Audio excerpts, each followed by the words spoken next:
السلام عليكم ورحمة الله.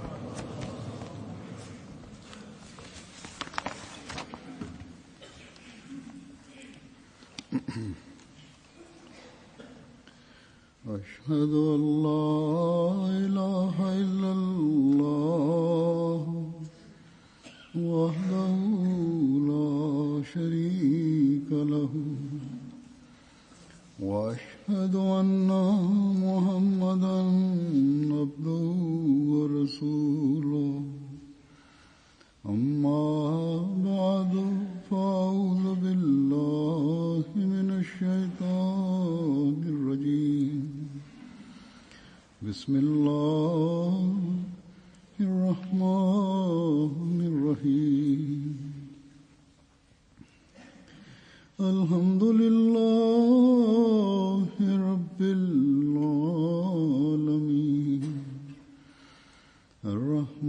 الرحمن الرحيم مالك يوم الدين إياك نعبد وإياك نستعين اهدنا الصراط المستقيم صراط الذين أنعمت عليهم غير المغضوب عليهم ولا الضالين.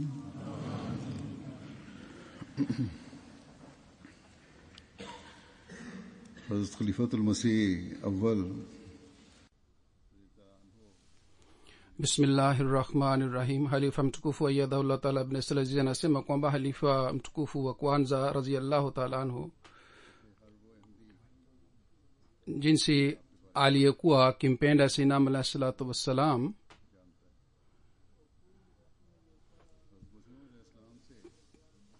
kuhusu mapenzi yake kila mwanajumuiya aliyesoma historia ya maisha yake anajua jinsi alikuwa akimpenda Sayyidina alayhi salam.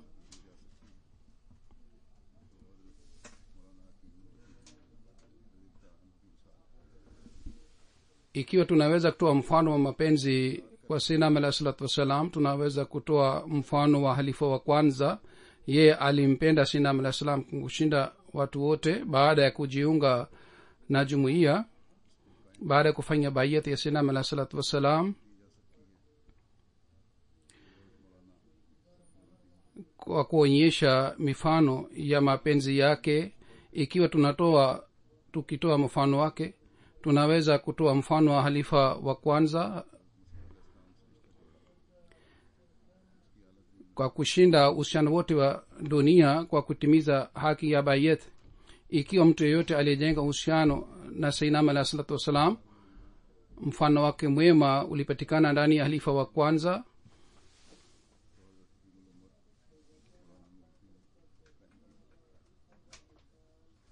Ikiwa mtu yeyote alionyesha utumishi wake, basi alionyesha halifa wa kwanza radhiyallahu ta'ala anhu, Hazrat Maulana Hakim Nuruddin Saheb. Ikiwa tunamuona mtu yeyote ambaye alikuwa mnyenyekevu sana mbele ya Sayyidina alayhi salatu wassalam katika historia ya jumuiya, tunamuona mfano mwema katika tabia hii. Pia mfano wa halifa wa kwanza radhiyallahu ta'ala anhu,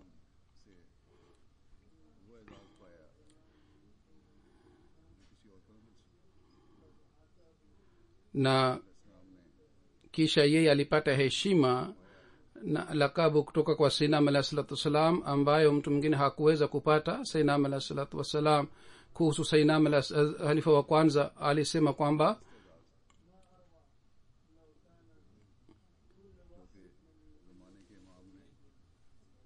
yani halifa wa kwanza watu wengine pia wapatikane sawa na halifa wa kwanza. Hii ni lakabu nzuri sana.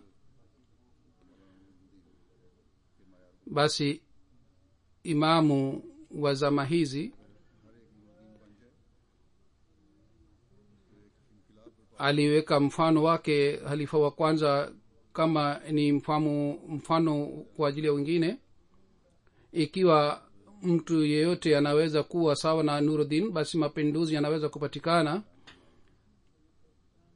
Sayyidina alayhi salatu wasalam kuhusu Hazrat Maulana Hakim Nuruddin saheb radhiyallahu ta'ala anhu, halifa wa kwanza, Muslim ameeleza matukio yake kwa kusoma matukio yake, jinsi na mfano wa mapenzi na uhusiano unajulikana, unapatikana. Vile vile mfano wa unyenyekevu pia unapatikana, na vile vile mifano mizuri ya imani hali ya juu inapatikana. Kwa kueleza mfano wake wa kujitolea, Hazrat Muslim radhiyallahu ta'ala anhu alisema kwamba wakati fulani, wakati alifa wa kwanza alipokuja Qadian, Sayyidina alayhi salatu wasalam alisema, nimepata ufunuo kuhusu kwako kwamba ukirudi nchi yako basi utakosa heshima yako, hutakuwa na heshima. Kwa kusikia hii, halifa wa kwanza hakurudi katika nchi yake. Wakati ule halifa wa kwanza alikuwa anajenga nyumba nzuri sana. Hadha Muslim anasema kwamba nilipokwenda Beira, mimi pia nilishuhudia, niliangalia nyumba ile. Alikuwa anatengeneza jenga ukumbi mkubwa ili aweze kutoa darsa katika nyumba ile. Hadha Muslim anasema kwamba sawa na hali ya siku hizi, wakati aliposema alifa wa pili, ilikuwa si nyumba yenye maridadi, lakini jinsi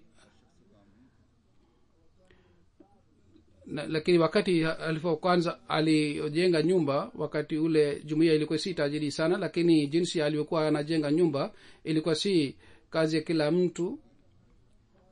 Lakini baada ya amri ya Sayyidina alayhi salatu wasalam, Hazrat halifa wa kwanza hakurudi nchini kwake. Watu wengine wakamwambia kwamba angalau urudi mara moja na uangalie ujenzi wa nyumba yako, lakini halifa wa kwanza akasema, nimeacha nyumba ile kwa ajili ya Mwenyezi Mungu, kwa hiyo sina haja ya kwenda kurudi kule na kuangalia nyumba ile au ujenzi wake. Kisha Hazrat Muslim Maud radhiyallahu ta'ala anhu anaeleza tukio lingine kuhusu halifa wa kwanza, kwamba wakati viongozi kadhaa wa Sadr Anjuman Ahmadiyya walipoona kwamba yeye ni maulama na wao wana elimu ya kila kitu juu ya wengine na walitanguliza dunia juu ya dini, mambo yaliyokuwa yakiletwa katika kikao cha Sadr Anjuman Ahmadiyya, rai ya halifa wa kwanza na rai ya halifa wa pili ilikuwa inafanana sana, na viongozi wengine walikuwa na rai tofauti na hawa wawili. Basi wakati mwingine swali fulani lilipatikana, lililetwa ndani ya kikao cha Sadr Anjuman Ahmadiyya kuhusu shule. Hazrat Muslim Maud alisema kwamba shule haitakiwi ifungwe, na halifa wa kwanza pia alikuwa na ushauri huu kwamba shule isifungwe, lakini wengine wote walisema shule ifungwe. Kwa hiyo mjadala ulikuwa unaendelea katika kikao, na ili ushauri ipelekwe kwa Sayyidina alayhi salatu wasalam. Kwa kueleza tukio hili, Hazrat Muslim Maud anasema kwamba katika maisha ya Sayyidina alayhi salatu wasalam watu wengine walifanya juhudi kwamba shule ivunjwe na ijengwe madarasa ya Kiarabu tu, kwa sababu jumuiya haiwezi kukimu mahitaji ya shule. Hazrat Muslim anasema kwamba sawa na maoni yangu, watu moja au moja na nusu walikuwa wanasema kwamba shule isibomelewe. Ilikuwa mmoja wao alikuwa halifa wa kwanza na mimi nilikuwa mtu mwingine, na wakati ule mimi nilikuwa mtoto. Lakini mimi naona kwamba jinsi nilikuwa na shauku kwamba shule isibomolewe ilikuwa ya hali ya juu, lakini kwa sababu ya adabu ya halifa wa kwanza mbele ya Sayyidina alayhi salatu wasalam sikuweza kuzungumza na kutoa rai mbele ya Sayyidina alayhi salatu wasalam. halifa wa kwanza alikuwa akiniambia jambo lolote nilikuwa nikimpelekea sinam alah salatu wassalam jambo lile, na hatimaye sisi tulishinda katika ushauri huu. licha ya kuwa na hali hii kwamba viongozi wengine walituita kama ni makafiri, kwamba sisi tunapinga kwa shule isifungwe, na wakasema kwamba hawa wawili ni watu wa dunia, ni halifa wa kwanza na halifa wa pili, wakasema hawa ni watu wa dunia kwa sababu wanaungana na mafundisho ya Kiingereza. Kwa hiyo Hasanam alayhi salam pia alitoa uamuzi wake sawa na ushauri wetu.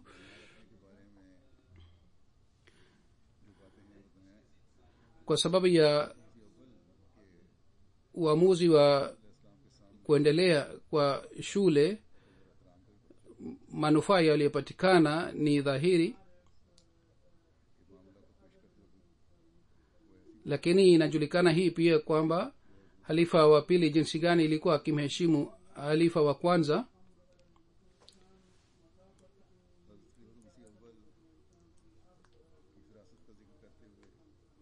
Labda ilikuwa hii kwamba isija akasema kitu kinyume na adabu ya Sayyidina alayhi salatu wassalam. Halifa wa pili kwa kueleza imani na ikhlasi ya halifa wa kwanza anasema, na kwa kueleza jambo hili kwamba mataifa namna gani yanajengeka, na anasema kwamba kwa sababu ya hulka njema mataifa yanapatikana, na kwa sababu ya mataifa haya watu wazuri wanapatikana ambao wanakuwa faida kwa ajili ya mataifa, na kwa sababu ya hii watu wanapata faida sana. Na alieleza hii pia halifa wa pili kwamba Sayyidina alayhi salatu wassalam wakati alipoanzisha jumuiya, Mwenyezi Mungu pia alimtendea hivi kwamba watu kadhaa walimwamini Sayyidina alayhi salatu wassalam, ambao baadaye walitoa huduma nzuri sana na walikuwa wasaidizi wa Sayyidina alayhi salatu wassalam katika kazi aliyepewa kutoka kwa Mwenyezi Mungu, na miongoni wa hawa mmoja wao alikuwa halifa wa kwanza. Al-Muslimud anasema kwamba tunashuhudia kwamba hawa waliojiunga na jumuiya walikuwa wasaidizi wa Sayyidina alayhi salatu wassalam. Kabla ya madai ya unabii wa Sayyidina alayhi salatu wassalam, halifa wa kwanza Maulvi Nuruddin Sahib alikuwa akimpenda Sayyidina alayhi salatu wassalam, na alielekea kwake na Sayyidina alayhi salatu, akaanza kusoma vitabu ya Sayyidina alayhi salatu wassalam. Wakati Sayyidina alayhi salam alipodai kuwa Masihi aliahidiwa, halifa wa kwanza aliandika makala kuhusu Sayyidina alayhi salam, aliandika makala kuhusu unabii katika kitabu chake Tuzih Maram na Izala Oham. Mtu mmoja ambaye alikuwa ana dhana mbaya kuhusu Sayyidina alayhi salatu wassalam,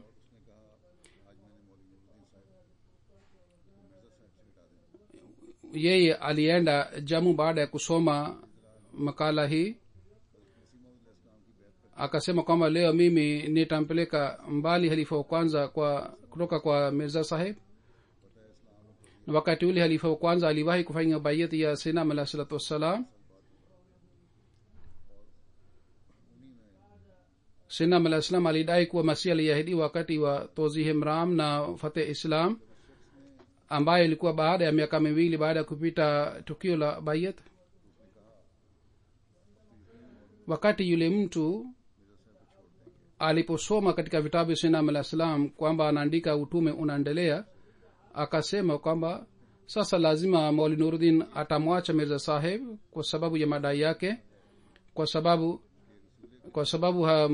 Hakim Maulana Nuruddin anampenda sana Mtume Muhammad sallallahu alaihi wasallam. Atakaposikia kwamba Mirza Sahib amesema hii kwamba baada ya Mtume Muhammad sallallahu alaihi wasallam nabii anaweza kuja, kwa sababu ya hii hawezi kubaki kuwa mfuasi wa Mirza Sahib.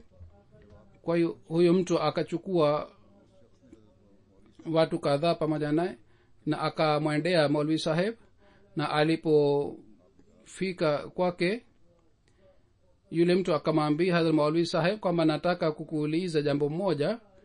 akasema sawa, aulize, unataka kuniuliza nini? Yule mtu akasema kwamba ikiwa mtu yeyote anasema kwamba mimi ni nabii katika dhama hii na baada ya mtume Muhammad sallallahu alaihi wa alihi wasallam katika umma wake unabii unaendelea, wewe utasemaje kuhusu mtu huyo ambaye anakuwa na imani ya aina hii?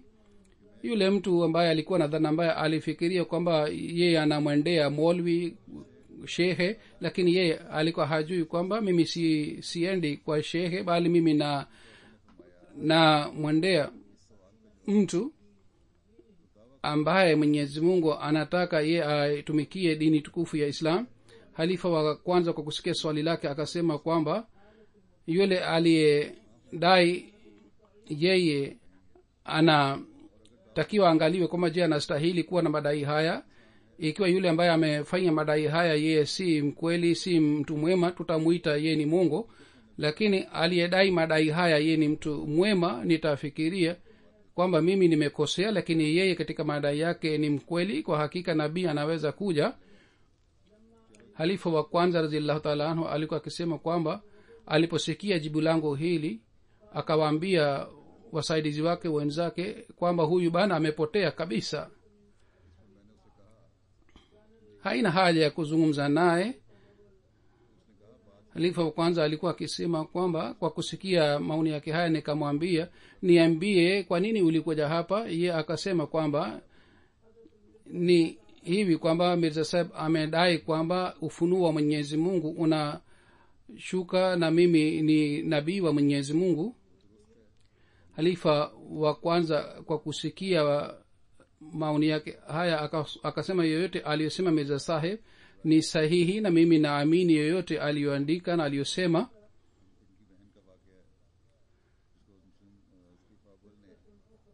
Kuna tukio lingine ambalo halihusiki na halifa wa kwanza, lakini linaonekana ni kuhusu yeye, ni tukio la dada yake. Halifa wa kwanza alimuongoza wakati alipouliza kuhusu swali kuhusu kiongozi fulani. Dada yake alijiunga na jumuiya. Yeye alikuwa mfuasi wa kiongozi fulani ambaye alikuwa si mwanajumuiya, na yule kiongozi wake alijaribu kumpoteza baada ya kufanya baiati yake. Huzuri anasema hii ndiyo ni hali ya viongozi wa siku hizi. Kwa kueleza tukio hili, halifa wa pili anasema kwamba kulikuwa dada wa halifa wa kwanza na alikuwa mfuasi wa kiongozi fulani, akaja Kadhian, na yeye baada ya kuja hapa akafanya baiati ya Sayyidina Alayhi Salam. Aliporudi huyu dada yake, kiongozi wake akamwambia kwamba imetokea nini, kwa nini umefanya baiati ya Mirza Sahib? Inaonekana kwamba Nuruddin amefanya uchawi juu yako. Yeye akamjia halifa wa kwanza. Halifa wa kwanza akamwambia kwamba ukipata bahati ya kumuona kiongozi wako, umwambie kwamba vitendo vyako vitakuwa pamoja nawe na vitendo vyangu vitakuwa pamoja nami. Mimi nimempokea Mirza Sahib kwa sababu ya hii kwamba ikiwa mimi simpokei siku ya kiyama mimi nitaadhibiwa na Mwenyezi Mungu. Wewe niambie siku ile utafanya nini? Huyu dada yake aliporudi kwa kiongozi wake akamwambia hivi alivyoambiwa. Huyu kiongozi akasema kwamba inaonekana kwamba Nuruddin amekufundisha useme hivi, lazima amekufundisha maswali haya, lakini wewe usijali siku kuhusu swali hili. Siku ya kiyama itakapotokea na watu wote watakapopita katika daraja, na mimi nitabeba dhambi zako zote, wewe basi ukimbie na upite katika daraja na uingie peponi. Na akasema ikiwa mimi nikiingia peponi itatokea nini kuhusu wewe? Akasema malaika watakaponijia mimi nitawaambia kwa hasira sana kwamba je, babu yetu Imam Hussein aliuawa, huu haitoshi? Unaniuliza maswali. Kwa kusikia maoni yangu haya malaika watakimbia na sisi tutaingia peponi kwa haraka haraka.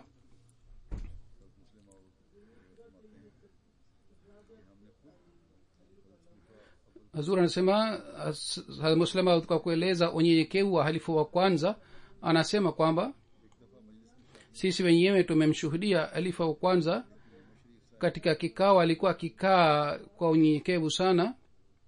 Wakati fulani katika hafla alizungumza mada ya harusi. saba moja wa sinam alah salatu wassalam anasema kwamba halifa wa kwanza alikuwa amekaa kwa unyenyekevu sana na aliinama kichwa chake. saina ama alah salatu wassalam akasema kwamba maulwi saheb, kwa sababu ya kuongezeka kwa jumuiya tunatakiwa tu na watoto wengi, kwa hiyo mimi naona kwamba wanajumuiya waowe zaidi ya mara moja, kwa sababu hii adadi ya jumuiya itaongezeka.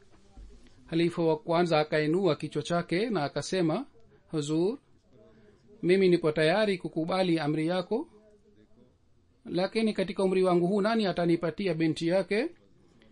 Kwa kusikia hii sayyidina alah salam akafanya tabasamu.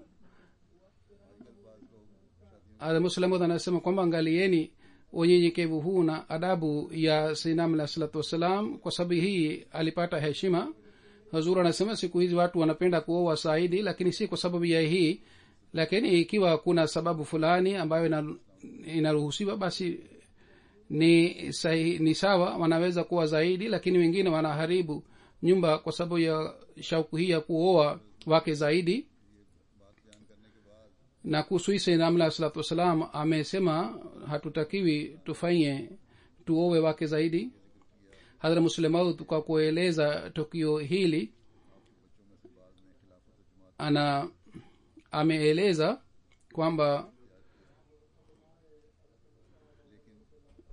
miongoni wa watoto wake kuhusu wahalifa walikuwa hawana vitendo vizuri, lakini kwa sababu ya hii, kwa kuwa na hali hii, jumuiya inamheshimu halifa wa kwanza na inafanya maombi kwa ajili yake, na kwa sababu ya unyenyekevu wake na kwa sababu ya mapenzi yake alikuwa nayo na sayyidina alah salatu wassalam, tunamheshimu. licha ya kuwa na hali hii kwamba vijana wake kadhaa hawakuheshimu heshima, lakini kwa kuwa na hali hii tunamheshimu na tunamkumbuka katika maombi yetu, na tunamwombea Mwenyezi Mungu apandishe madaraja yake, kwa sababu yeye alipokea sayyidina alah salatu wassalam wakati dunia nzima ilimpinga.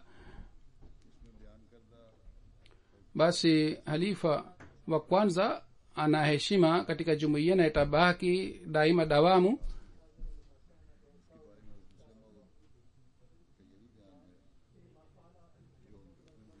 sayyidina alah salam aliposema hii kwamba watu waowe zaidi ili idadi ya jumuiya iongezeke, hadha muslimaud alisema kwamba hii ilikuwa kuhusu watoto wa sayyidina alah salatu wassalam.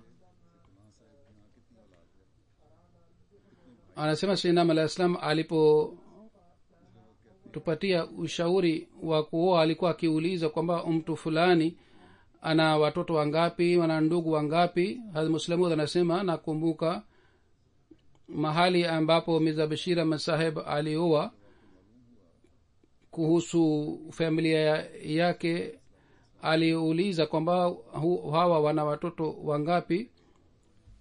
alipoambiwa kwamba wana watoto wa kiume 7, sayyidina alah salatu wassalam kabla ya kufikiria mambo mengine akasema kwamba ni nzuri, ni sawa, katika familia hii inatakiwa Bashir aowe. anasema pendekezo langu na pendekezo la harusi ya Bashir ilienda pamoja, na wakati wa harusi yetu sayyidina alah salam aliuliza swali hili kwamba ni hawa ambao watoto wangu wanaoa, wao wana watoto wangapi? Kwa sayyidina alah salatu wassalam pamoja na kuangalia mambo mengine aliangalia kitu hiki pia kwamba hawa hizi family wana watoto wangapi. Huzuri anasema watu wanaponiuliza ushauri, mimi pia na washauri kwamba angalieni wao mahali ambapo mnaoa wana watoto wangapi. Huzuri anasema siku hizi dunia inafanya sana family planning, yani hawataki kuzaa watoto wengi, lakini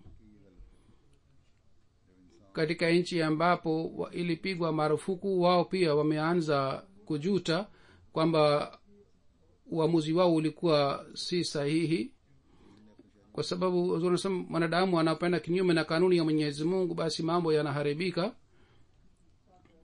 kwa muda mrefu china ilipiga marufuku kwamba wao hawawezi kuwa na watoto zaidi ya mtoto mmoja, pengine wataadhibiwa. Matukio yalitokea kwamba watoto wa wazazi waliwaua watoto wao kwa sababu ya uamuzi huu, lakini sasa wameanza kujuta na wamesema kwamba sasa hakuna marufuku. vile vile huzuri anasema kuna nchi zingine pia ambapo kuna marufuku ya aina hii, na sasa inasema kwamba marufuku haya yakiendelea kwa muda mrefu, baada ya miaka kadhaa watoto na watu watapungua na hawatakuwa na watu ambao watakaofanya kazi, na kizazi kijacho kitapungua kiasi hiki kwamba watalazimika kuita watu kutoka nje ya nchi. Kwa hivyo wameanza kubadilisha mawazo yao na uamuzi wao.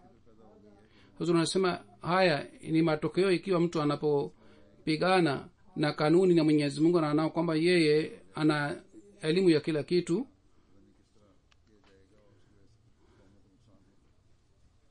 Na sasa wameanza kufikiria kwamba upungufu utakaopatikana katika kizazi kijacho kwa sababu ya kutokuwa na watoto, nani atakuja kujaza upungufu huu.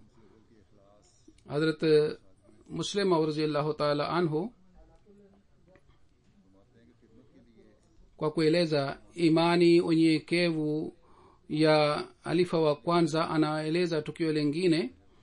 Anasema alifa wa pili kwamba kwa ajili ya huduma tulikuwa tukihitaji vifaa mbalimbali, na mwanzoni kulikuwa haja ya kupika chakula wakati wageni walipokuwa wakimjia Sayyidina alayhi salatu wasalam, na kulikuwa haja ya kununua vifaa vya kula kutoka nyumbani, na kazi hii waliweza kufanya watu wa familia tu. Ilikuwa ikitokea hivi kwamba wanajumuiya walikuwa wakisaidiana katika kazi hii. Wakati ule kulikuwa hakuna nyumba kwa ajili ya wageni. Ikiwa kuni ilipokuwa ikiletwa, mtumishi wa nyumbani alikuwa akisema kwamba ikiwa kuna mtu yeyote hapa basi alete kuni na aweke hapa ndani ya nyumba, na watu walikuwepo pale walikuwa wakichukua kuni ile na walikuwa wakiweka ndani ya nyumba. Mara 2-3 ilitokea hivi kwamba mama aliyekuwa akifanya kazi nyumbani aliita watu, lakini kulikuwa hakuna mtu nje, na wakati fulani kwa ajili ya nyumba kuni ililetwa, na wakati ule mawingu pia yalikuja, na yule mama akaita ile watu waje na wasaidie kuweka kuni ndani, lakini hakuna yeyote aliyeitikia mwito wake. Hadha Muslima anasema nikaona kwamba halifa wa kwanza alikuwa anarudi kutoka msikiti wa Aqsa baada ya kutoa darsa. Wakati alikuwa si halifa, lakini alikuwa na elimu ya dini, na kwa sababu ya umahiri wake katika matibabu alikuwa akiheshimiwa sana hata kabla ya kuwa halifa, na watu walikuwa wakimheshimu sana. Na yeye baada ya kutoa darsa alikuwa anarudi nyumbani. Yule mtumishi wa nyumbani alipoita kwamba je, kuna mtu yeyote aje na abebe kuni na aweke ndani kwa sababu mvua itanyesha hivi karibuni, lakini hakuna yeyote aliyetikia sauti yake. Halifa kwanza alipoona kwamba mimi nitabeba kuni, na kwa kusema hii akaanza kubeba kuni na akaanza kuweka ndani. Hazuri anasema ni dhahiri mwanafunzi atakapoona kwamba mwalimu wake anabeba mzigo lazima atamsaidia. Kwa hiyo kwa kuona hali yake hii, watu walikuwepo pale wao pia wakaanza kumsaidia. Hazrat Muslimud anasema kwamba nakumbuka kwamba mimi mara 2 mara 3 nilimuona kwamba alikuwa akifanya hivi, alikuwa akiweka kuni ndani ya nyumba, na wakati wote alipoanza kufanya kazi ile ya kubeba, watu walikuwa pale wao pia walianza kumsaidia. Kisha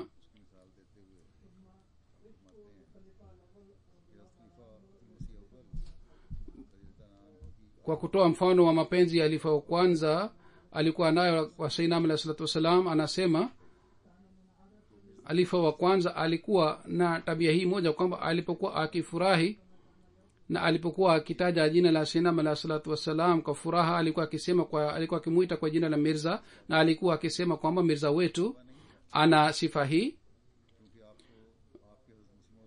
Mwanzoni wakati sinam alah salatu wassalam alikuwa bado hajadai, na halifa wa kwanza alikuwa amejenga uhusiano na sinam alah salatu wassalam. Tangu wakati ule alikuwa akimuita sinam alah salatu wassalam kwa jina hili. Watu wengine walikuwa akisema kwamba maulvi saheb nauzbillah hana heshima ya sinam alah salatu wassalam kwa sababu anamuita kwa jina lake. Wakati wa sinam alah salatu wassalam, katika zama ya sinam alah salatu wassalam, watu walikuwa wakimuita Hazrat Maulana Nuruddin kwa jina la Maulvi. Na Muslim Maud radhiyallahu anhu anasema, mimi nimesikia mara nyingi shutuma hii, na nilishuhudia halifa wa kwanza ametoa majibu yake pia.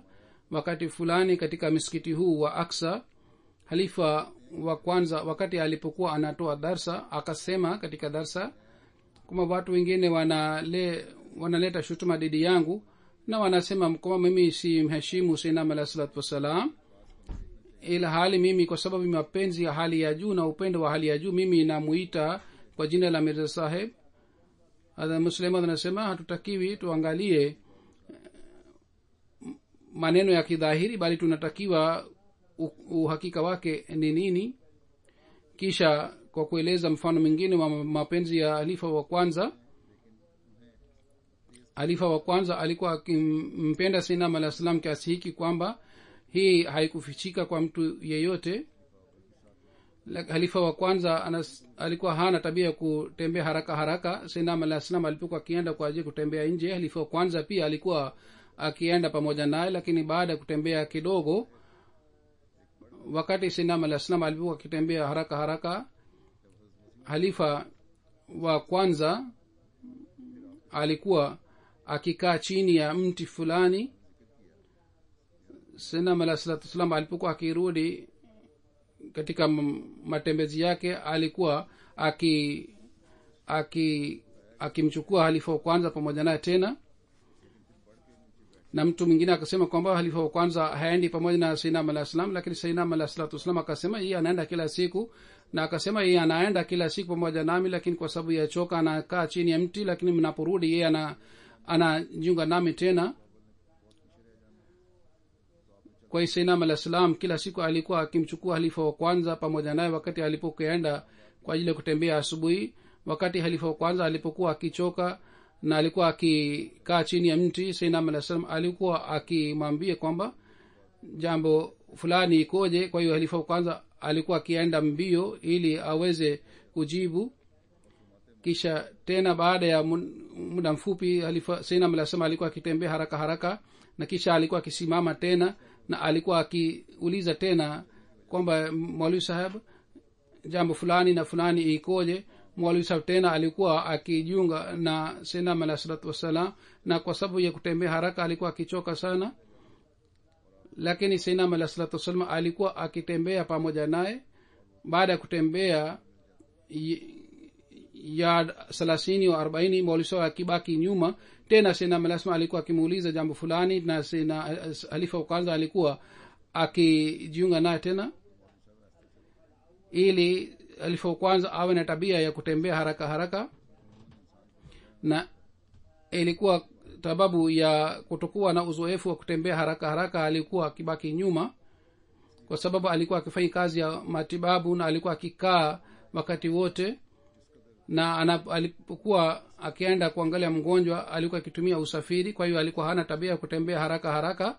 Pengine katika mapenzi yake na katika upendo wake alikuwa akimpenda sinam alah salatu wassalam. Kuhusu hali yake hii sinam alah salam mwenyewe amesema kwamba ikiwa watu wapatikane watu sawa na Nuruddin.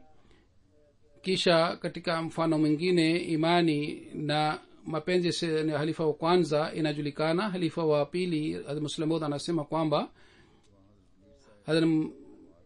khalifa wa kwanza alikuwa amekaa katika duka lake la matibabu, na sinam alah salam alikaa katika mji wa Dili. Kule Mir Saheb akawa mgonjwa, akawa mgonjwa kiasi hiki kwamba madaktari wakaamua kwamba upasuaji utafanywa. wengine wakasema kwamba kwa sababu ya matibabu ya kienyeji mtu anaweza kupona. sayyidina alayhi salatu wassalam akamtumia ujumbe alifa wa kwanza kwamba uje haraka. wakati ule alifa kwanza alikuwa amekaa katika duka lake, alikuwa hakuwa koti, alikuwa hana nauli. akamchukua Ghulam Muhammad Sahib Amritsar pamoja naye na akaelekea. Ghulam Muhammad Sahib akasema kwamba nichukue nauli, lakini akasema kwamba tumeambiwa kwamba tuje katika hali tulivyokuwa. kila mmoja anajua kwamba khalifa wa kwanza alikuwa akibaki nyuma wakati asubuhi sayyidina alayhi wasallam alipokuwa akitembea, na ilikuwa ikitokea hivi kila siku kwamba khalifa wa kwanza alikuwa akibaki nyuma katika matembezi.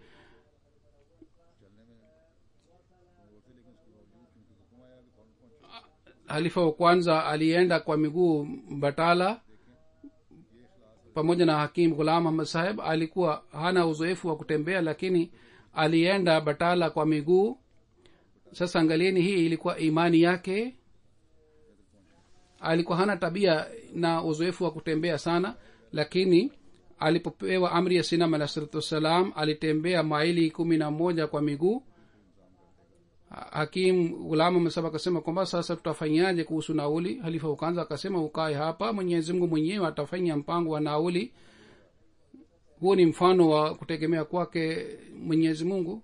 mtu mmoja akamjia akasema kwamba je, wewe ni Hakim Nuruddin? yule mtu akasema kwamba bado kuna nafasi ya kuja gari, na nimemwambia station master kwamba asubiri, mimi ni kiongozi wa Batala, mke wangu anaumwa sana, tafadhali uje nyumbani kwangu na muone. halifu kwanza akaenda nyumbani kwake na akampatia matibabu na akarudi tena katika stesheni. yule mtu pia alikuja pamoja naye, akasema kwamba ukae hapa, nitakununulia nauli. kwa hiyo akanunua nauli 2, na pamoja na hii akampatia rupia 50, na akasema hii ni zawadi kutoka kwangu. kwa hiyo akafika Delhi, akampatia matibabu Minasa Nawab Sahib. baada kufika kule, Hadhrat Muslim anasema kwamba huu ni mfano mzuri wa kumtegemea Mwenyezi Mungu.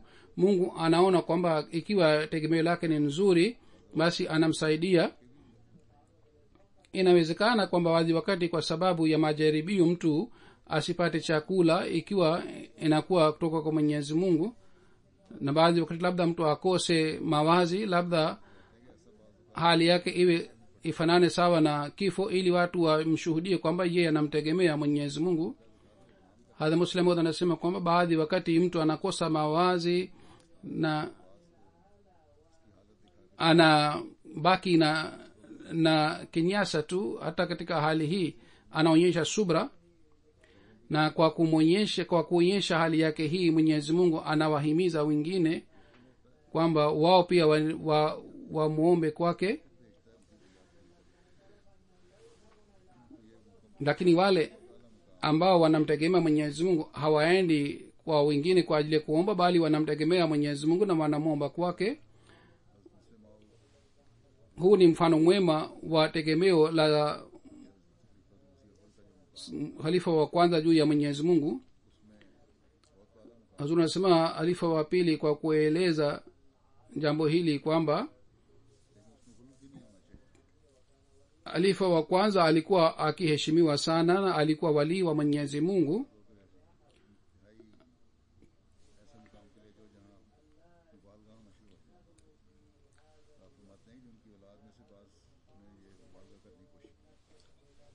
halifa wa pili anasema hata katika hii pia hatutakiwi tupite kiasi na tueleze mifano ya mtu ambaye yeye alikuwa hana, na watu kadhaa wameonyesha mifano hii, na wale ambao hawakufanya bayati ya uhalifa wao pia wanafanya exaggeration katika kueleza mifano yake, na wao wana maslahi yao, hawafanyi kwa sababu ya mapenzi. halifa wa pili anasema kwamba tunatakiwa tuzungumze ukweli. sainam alah salam alieleza hali ya halifa wa kwanza na alisema kweli. Hazrat Muslim Maud anasema kwamba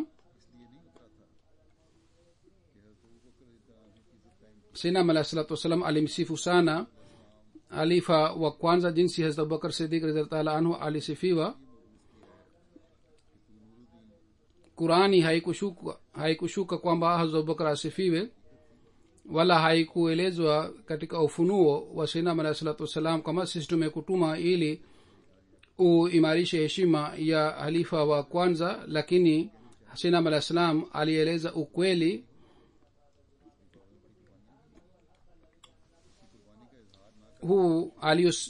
Yoyote alisema sainam alah salatu wassalam ilikuwa kweli. halifa wa kwanza alijitolea sana, na kutokueleza kujitolea kwake ilikuwa sawa na kutokumshukuru Mwenyezi Mungu. Nakumbuka wakati fulani mgonjwa mmoja alikuja, yeye akasema kwamba nilipata matibabu kutoka kwa Maulvi Sahib na nilipona kwa sababu ya matibabu yake. Siku ile sainam alah salam alikuwa anaumwa, lakini sainam alah salam aliposikia maoni yangu haya akakaa na akamwambia sina Hazrat Ahmad kwamba Mwenyezi Mungu alimleta Maulvi Sahib haka na watu maelfu wanapata faida kutoka kwake. Yeye asingekuja hapa watu wangepataje matibabu? Kwa hiyo kuja kwa khalifa wa kwanza hapa ni ihsani ya Mwenyezi Mungu.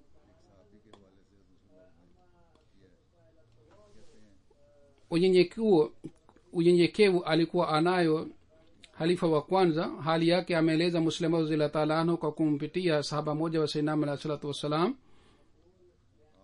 Kwa kueleza tukio la sahaba moja wa sayyidina alayhi salatu wassalam, anasema nilikuja kukutana na sayyidina alayhi salatu wassalam. Alikuwa amekaa katika msikiti wa Mubarak, na karibu na mlango viatu vilikuwa wingi sana. Mtu mmoja ambaye alikuwa mtu wa kawaida, aliwa mawazi ya kawaida, akakaa karibu na viatu. Nikaona kwamba huyu labda anataka kuiba viatu, kwa hiyo nikaanza kuchunguza viatu yangu isija akaiba viatu vyangu. Anasema baada ya muda mfupi sayyidina alayhi salatu wassalam akafariki, na nikasikia kwamba badala yake mtu mwingine ameteuliwa kuwa halifa, amechaguliwa kuwa halifa. Kwa hiyo nikaja kwa ajili ya kufanya bayat. Wakati nilipokuja kwa ajili ya kufanya bayat, nikamkuta kwamba alikuwa yule mtu ambaye niliyefikiria kwamba yeye ni muizi ambaye amekuja kuiba viatu. Kwa hiyo mimi nikajiona fedheha sana, kwa sababu sayyidina halifa wa kwanza alikuwa na tabia hii kwamba alikuwa akikaa karibu na viatu. sayyidina alayhi salatu wasallam alipokuwa akimuita alikuwa akienda mbele kidogo, na wakati tena alipokuwa akiuliza kuhusu halifa wa kwanza alikuwa akienda mbele. Huyu sahaba anasema zaidi kwamba nilikuwa nikiwaambia watoto wake kwamba heshima aliyopata sayyidina halifa wa kwanza alipata kwa sababu ya unyenyekevu wake. Huu ulikuwa unyenyekevu wake wa halifa wa kwanza. Huu ulikuwa unyenyekevu yule mtu ambaye alikuwa mtaalamu sana na alikuwa mtabibu wa hali ya juu ya India. sayyidina alayhi salatu wassalam alimheshimu sana, alimpatia lakabu nzuri sana, lakini kwa kuwa na sifa hizi zote unyenyekevu wake ulizidi zaidi. Mwenyezi Mungu aendelee kupandisha madaraja yake, na wale ambao wanaleta ufisadi kwa jina lake Mwenyezi Mungu awapatie akili, na sisi pia sawa na matamanio sayyidina alayhi salatu wasallam tuweze kupata mwelekeo kwa mifano hii. Leo jalsa salana ya Mauritius inafanyika. Tangu jumuiya ilipatikana katika Mauritius ni miaka 100. Wao wanasherekea karne ya jumuiya kule. Mwenyezi Mungu awabariki sana heshima hii na maendeleo mengi yapatikane kule. Watu wenye ufisadi pia wanapatikana. Mwenyezi Mungu aendelee kulinda jumuiya, na Mwenyezi Mungu aweke baraka sana katika mipango yao na vikao vyao na jalsa yao. Amin. Alhamdulillah الحمد لله نحمده ونستعينه ونستغفره ونؤمن به ونتوكل عليه ونعوذ بالله من شرور أنفسنا ومن سيئات أعمالنا من يهده الله فلا مضل له ومن يضلله فلا هادي له ونشهد أن لا إله إلا الله ونشهد أن محمدا عبده ورسوله عباد الله رحمكم الله إن الله يأمر بالعدل والإحسان وإيتاء ذي القربى وينهى عن الفحشاء والمنكر والبغي يعظكم لعلكم تذكرون اذكروا الله يذكركم وادعوه يستجب لكم